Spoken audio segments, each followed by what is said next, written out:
it to my computer. So, there we go. Perfect. Right. I think you can carry on I sharing your think screen. so, Can yeah. everyone see the screen? Yeah. Perfect. I will put myself on mute and take it away. Fabulous. So just starting off with a thank you very much for giving up your evening. I know you're all busy people, so I will try and keep this as brief as possible, but I'll give you the information you need. Um, so I just wanted to start off with a couple of kind of common myths that I've heard about the Queen's Guide Award and just kind of set it straight about them. Um, so that first one that you've got to have been in guiding your whole life.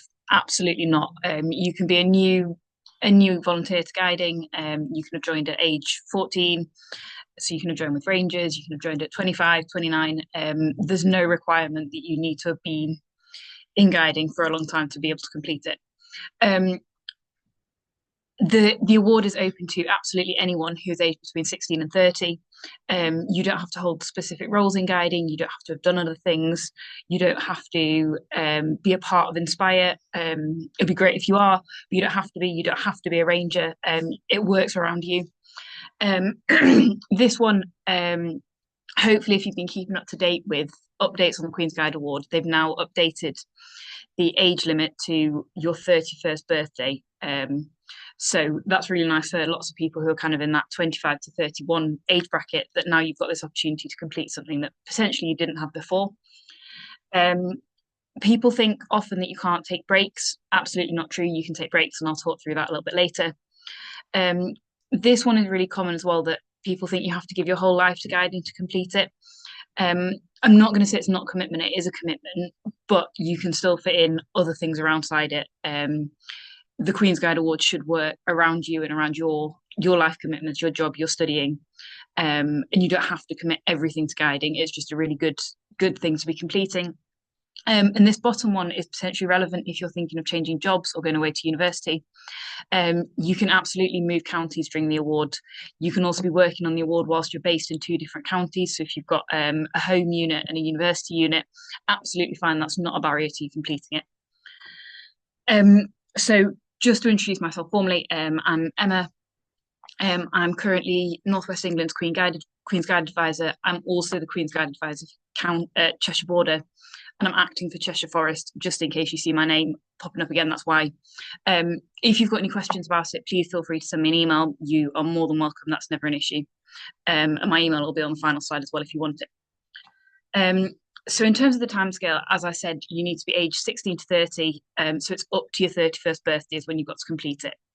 And you've got a maximum of 3 years to complete the award, but that can include up to a year of breaks. So a maximum of 4 years, but a year of that would need to be breaks. I'd say on average, people tend to take between 2 and 3 years to complete it.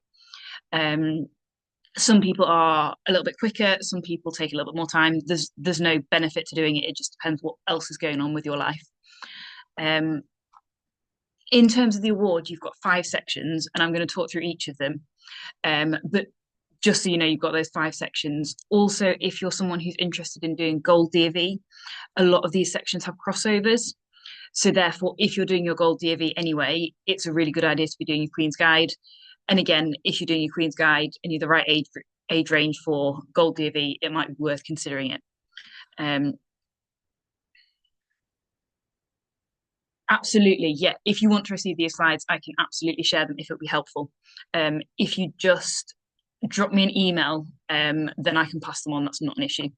Or potentially Kate can arrange passing them around. I'll ask her in a second. Yeah, Um, absolutely. I can pass those around for everyone. So Fabulous. if Thank you you. want the slides, just pop a comment in the chat box and I'll make sure I get those to you tomorrow, this week at some point. Brilliant. Thank you. So I'm going to start off with a nice, easy one. So you've got your personal development challenge, which is basically like your skills section of your DofE if you've done that. And it's got to be a minimum of 50 hours. You choose a skill, you develop it, and you share it in guiding. It can be a skill that you've already got that you're developing, or it can be a new skill. It's completely up to you. Examples that I've had of people doing it is things like cooking. So you it can either be you go on a formal course for some of those 50 hours. You don't have to though. You could just be practicing. So it could be um, you're going away to university in September. You want to learn how to cook over the kind of last few months of sixth form. So you're putting together a recipe book, trying out recipes. That would count absolutely fine. Some people have done British Sign Language, so working on a formal course where someone's teaching you for a couple of hours each week, that counts. Learning a new language, again, people have done things like Duolingo, going to language classes. Um, someone who I know who's doing the award at the moment is doing project management because that's what they're doing for work. As long as it's something that you can show that you've made progress from the start to the end, it counts. And then that share it in guiding is basically feeding it back normally to your local unit, but sometimes it's not.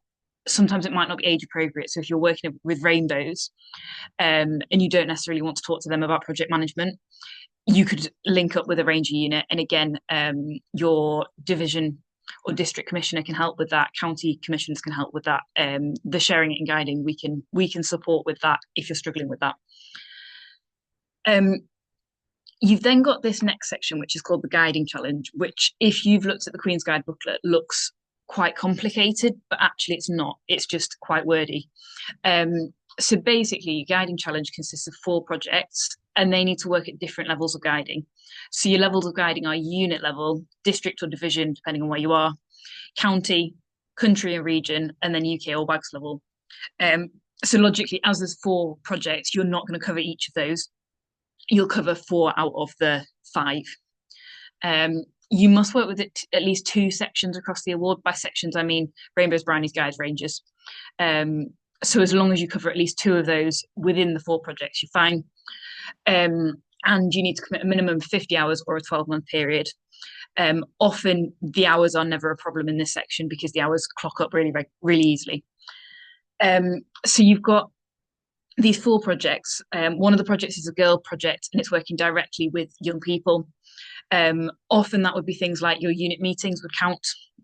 Hence why I say the 50 hours come up really quickly. If you're attending every week, it's really not long to get up to 50 hours. You've then got growth and retention. So that's things like helping people to join guiding, whether that's as volunteers or as girls, supporting transitions between sections. So rainbows to brownies, brownies to guides, guides to rangers. It can also be rangers to inspire, or supporting new volunteers. Then you've got that volunteer section, which is supporting other volunteers or taking on a new role. And then inclusion. It's about how can we be more accessible, more diverse, more inclusive within guiding. So within the booklet, it's got this grid, and this almost certainly looks horrible to you. But what I've done with this grid is I've given you an example of something that you could use for each of the sections. You'd only need to pick 4. So, for example, the ones highlighted in bold. There is no. Sometimes things will fit into multiple categories. So, for example, training as a peer educator, you could put it as a county level. You could also potentially put it at district or division level if you were mainly doing stuff with your district and division. It could also potentially be at a county, country or region level if you're being a peer educator with your country or region. So often with this section, it's about talking to your mentor, talking to your Queen's Guide advisor about where the things that you want to do fit in. But kind of the main point of this is giving you new experiences within guiding, pushing you outside of your comfort zone a little bit, and letting you have that opportunity to see how guiding works at a wider level than just your unit. And I know from doing my own award, this kind of section is really, really good because it means you try stuff that you potentially wouldn't try otherwise.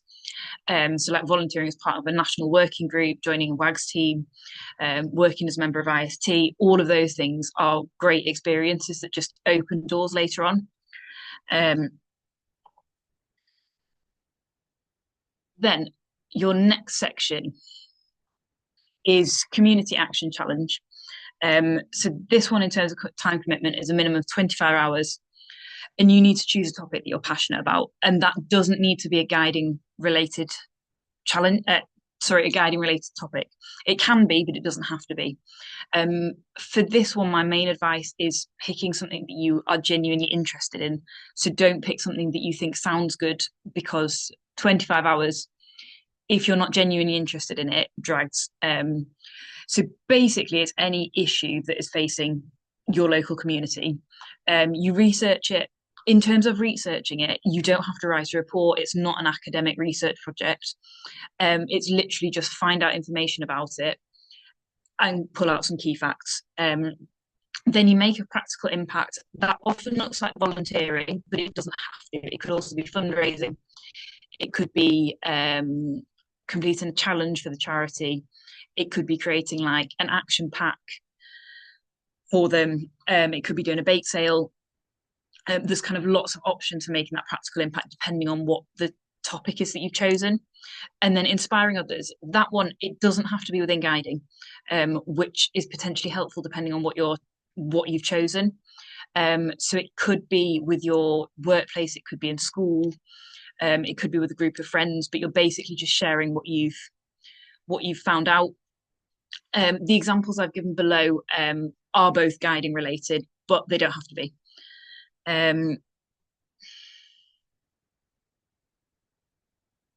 Then you've got you lead the way challenge. There's three options for completing this, and some of it depends on your age range. Some of it depends on your preference as well. So option one is completing a residential with unit or guiding peers. If you're a ranger, that's your lead away permit. If you're an adult, that's your going away license, or you can lead an 18 to 30 trip. That needs to be with people in guiding. In terms of that, you complete it as normal. You complete the permit or the license, and then that counts as your Queen's Guide as well. The second option is an outdoor activity with the unit or your peers. And that's leading or help to lead an outdoor adventurous activity. So there's things like canoeing, there's walking, there's climbing. If you need a qualification to run that activity, that also includes gaining a qualification. If you've already got, for example, your walking qualification, you don't need to regain it, if that makes sense. You could just go straight to leading that activity. And that one is 8 hours of activity that you need to do. It can be over multiple sessions, so it could be like 2 lots of 4-hour walks would be absolutely fine. And then you've also got the third option, which is either an expedition or an exploration with your peers. They can be guiding, they can also be non-guiding. And that's 2 days. It can include overnight, but doesn't have to. And if you're doing an exploration, you're exploring a new place. If you're doing an expedition, that's more your like DAV type expedition where you're walking, you're canoeing, you're cycling, those kind of things. And again, if you talk to your Queen's Guide coordinator or your mentor, just to double check that what you're doing counts.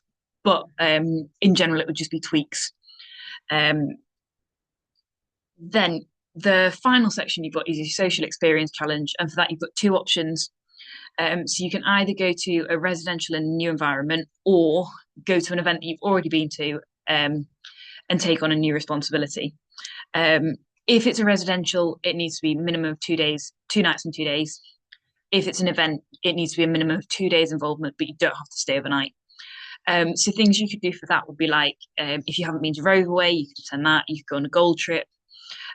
People sometimes go on, like, if you're doing your gold DAV, the residential you're doing for that generally counts the Queen's Guide. You could also attend your annual unit camp, but taking on a new role. So you could be first aider, caterer. It's basically something that you haven't done before that gives you a new experience is what we're looking for here.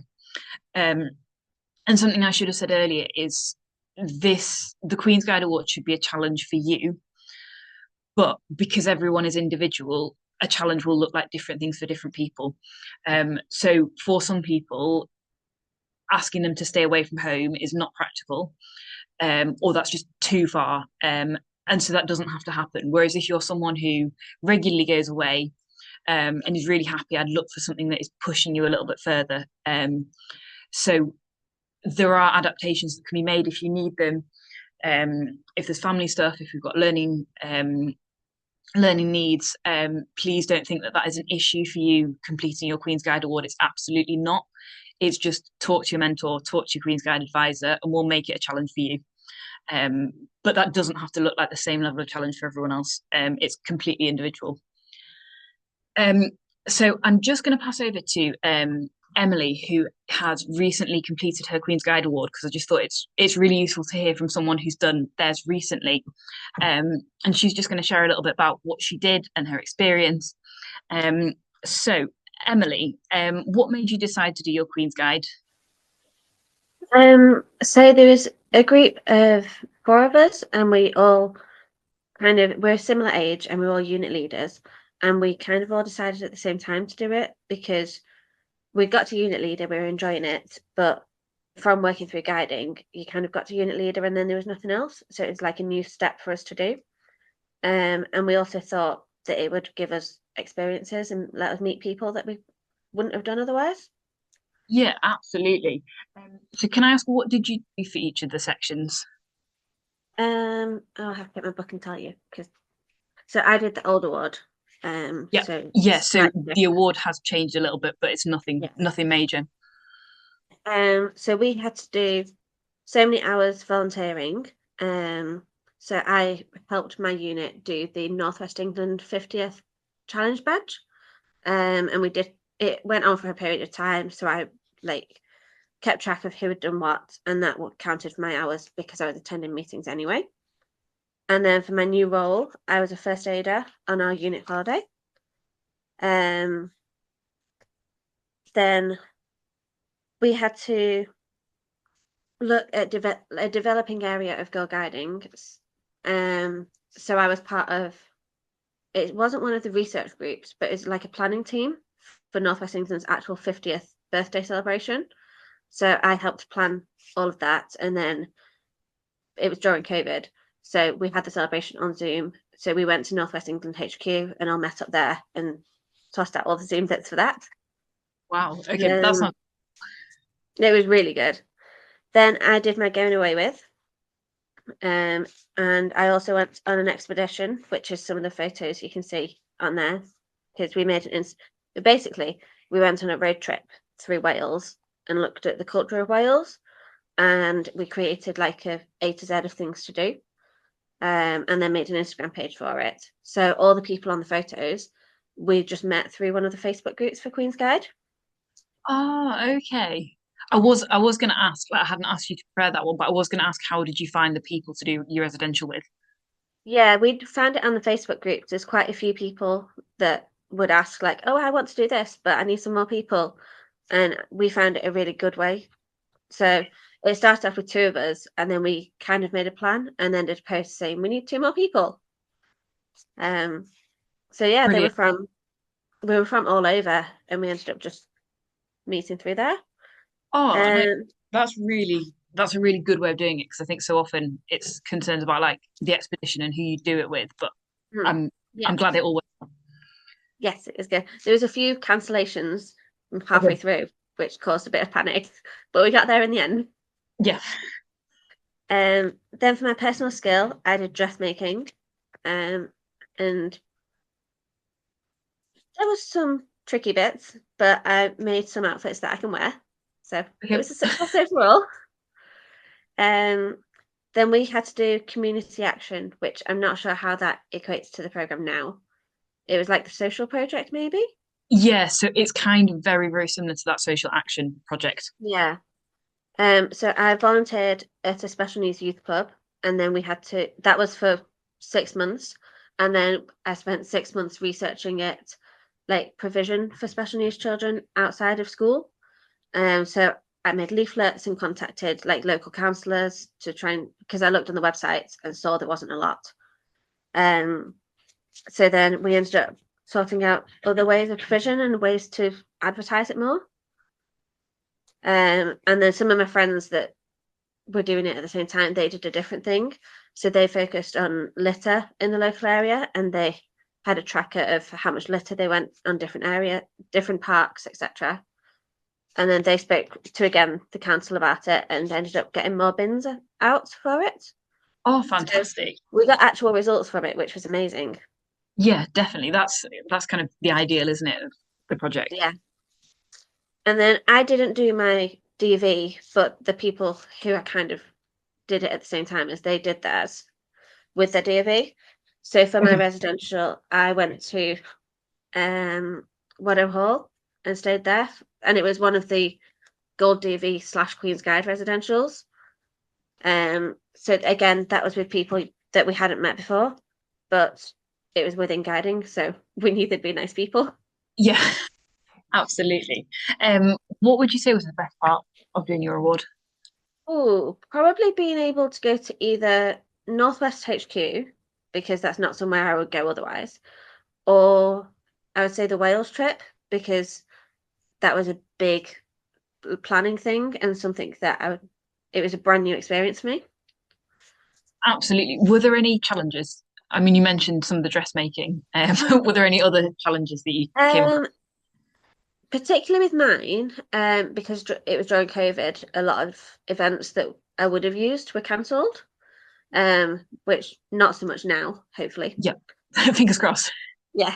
And then I would say probably the time commitment, but not so much like it is a big thing, 3 years, but then trying to fit everything in and make it work within the rest of my life, which it is doable, but every so often you do get a bit overwhelmed going, oh my God, I've got so much to do. But Absolutely. Yeah, actually, once you take a step back, it does work quite well. yeah, definitely. Um, sorry, I know I've got one more question to ask you. That's all right. Would you recommend doing it? Sorry, that's the obvious question, isn't it? Definitely, yeah. I gained so much from doing it. I've done new experiences within guiding, but then like the Wales one, for example, that didn't have to be a guiding experience. And it's kind of pushed me to try new things more than I would have done possibly. Yeah. And I also met a lot of new people that I now keep in contact with, and we've looked at going away together for different, just because we're friends now. Oh, it's really nice. Yeah, so I definitely recommend doing it. Fabulous. Thank you very much. And thank you so much for giving up your time this evening. Oh, no Um, problem. so, um, yeah, as Emily said, I would fully echo that it is absolutely worthwhile doing it. In terms of my own experience, clearly the role I'm in now, I would never have got had I not done my Queen's Guide. So the doors it opens and the people you meet is absolutely worthwhile. Um, so what I'm really hoping is you've listened to me witter for half an hour and you're now thinking, I really want to do my Queen's Guide.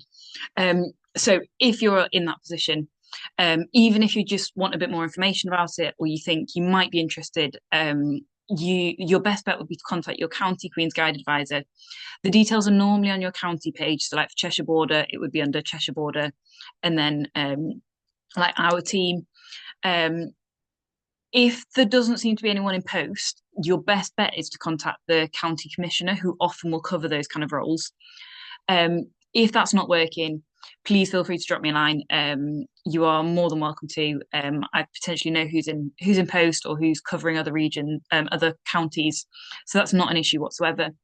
In terms of a mentor, if you've got someone in mind to be a mentor, absolutely fabulous. You don't have to though. Often Queen's Guide advisors will know people who are happy to be mentors. So I know in my county, I've got a list of people who are more than happy to be mentors for people. So please don't let that put you off if you don't know anyone to be a mentor for you. Just in terms of mentors, they don't have to have done the Queen's Guide themselves. They just need to be a member of guiding. Also, people often ask how this award gets signed off. It gets signed off through what's called assessors. Assessors, again, don't have to be in guiding. They don't have to hold a specific role. They just have to be able to see that you have made progress. So sometimes it will be things like people who are a specialist in that field. Sometimes it will be your unit leader with your going away license or your residential permit. That's probably your mentor for that. But again, these are all things that you can work out with your Queen's Guide advisor, with your county commissioner. We've got those contacts, so don't let that stop you. So I'm just going to stop sharing my screen. And if Kate could stop recording, I'll just let anyone ask any questions if you would like to. You're welcome to put them in the chat if you want to, put your hands up. If anyone's got